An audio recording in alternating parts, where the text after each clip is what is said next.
رات خاموش اور حیران تھی، جیسے ابہام کے پردے چاک ہو کر کوئی بہت بڑا انقلاب آنے والا ہو۔ ہر راستے اور گلی کوچے ویران ہو گئے تھے۔ سمندر کی لہریں، کوہساروں کا سکون، پہاڑوں کی ہیبت کے ساتھ سوزن اور گلاب کے پھول نمایاں اور عیاں ہونے لگے تھے۔ اس ختم ہوتی ہوئی رات کے سکون اور زوال کے اندر سے ایک نور اطلوع ہو کر چارسو روشنی بکھیرنے والا تھا۔ یہ کس کی آمد ہونے والی تھی کہ ہر مخلوق بے چین تھی؟ تاریکی عالم میں یہ وہ نرالا اور انوکھا دن ہے کہ اس روز خلق آدم کا راز، ابراہیم کی دعا، عیسیٰ کی بشارت، یتیموں کا سہارا، بیواؤں کا مسیحا، مظلوم کی پکار، غریبوں اور مساکینوں کا والی اور پوری انسانیت کا پرسان حال پیدا ہونے والا تھا۔ اس رات میں بے شمار معجزات ہوئے جو اسلامی اور دیگر تاریخی کتابوں میں درج ہیں۔ اگر ان معجزات کو تحریر کیا جائے تو قلم کی روشنائی اور اوراق کم پڑ جائیں گے۔ نبی کریم صلی اللہ علیہ وآلہ وسلم کی ولادت سے قبل عرب میں خشک سالی تھی اور کھیتوں اور سبز شاداب وادیوں میں خاک اڑ رہی تھی۔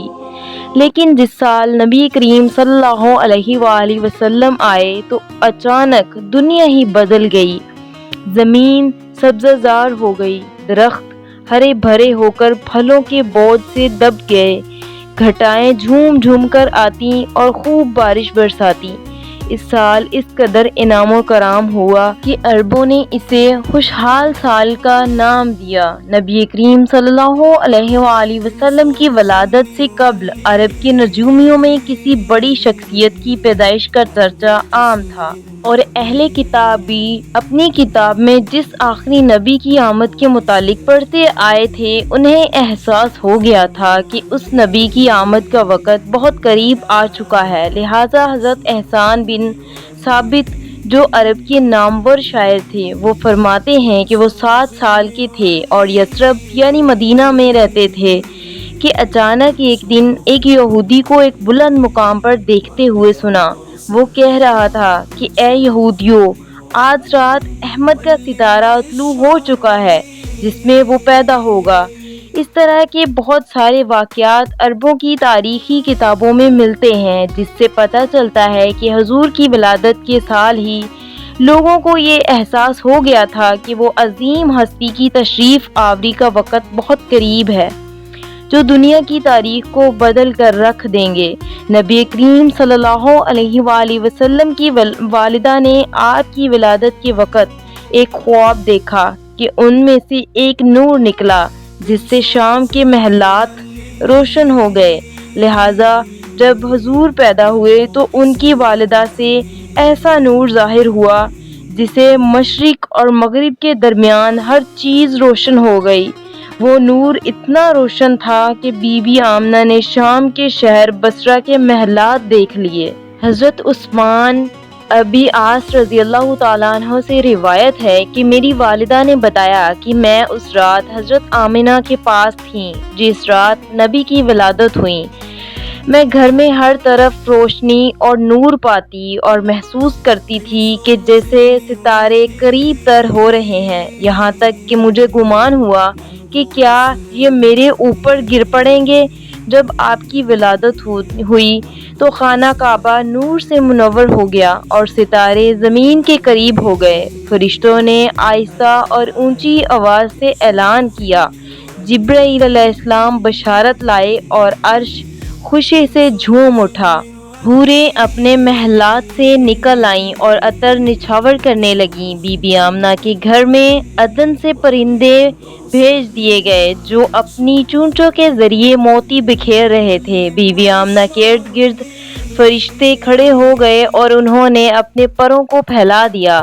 بحر و بر کی ہر مخلوق تسبیح کرنے لگی اور امام کائنات کی آمد میں جھوم اٹھی۔ مشرق کے چرند اور پرند مغرب کے جانوروں کے پاس مبارکباد لے کر گئے اور یہی عمل آبی جانوروں نے کیا۔ نبی کریم صلی اللہ علیہ وآلہ وسلم کی ولادت سے کفر کے ایوانوں میں بھی ہلچل مچ گئی۔ نبی کریم صلی اللہ علیہ وآلہ وسلم کے والد حضرت عبداللہ آپ کی ولادت سے قبل ہی انتقال کر گئے تھے۔ آپ کے دادا حضرت عبد المطلب نے جب پوتے کی ولادت کی خبر سنی تو کعبہ میں جا کر سجدہ ریز ہو گئے اور اس نعمت پر اللہ تعالیٰ کا شکر ادا کیا۔ اسی وقت آپ نے یہ منظر دیکھا کہ کعبہ کے ارد گرد موجود تمام بڑے بڑے بت سب کے سب منہ کے بل الٹ گئے اور زمین پر گر گئے۔ دوسری مذہبی کتابوں میں بھی موجود ہے کہ اس رات دنیا کے تمام بت منہ کے بل گر گئے تھے۔ حضور صلی اللہ علیہ وآلہ وسلم کی ولادت کی رات کسریٰ کے محل میں زلزلہ آ گیا، بحر و بر کا پانی خشک ہو گیا اور فارس کے آتش دان کی آگ بجھ گئی جو 1000 سال سے مسلسل چل رہی تھی اور ایک لمحے کے لیے بھی اسے بجھنے نہیں دیا گیا تھا۔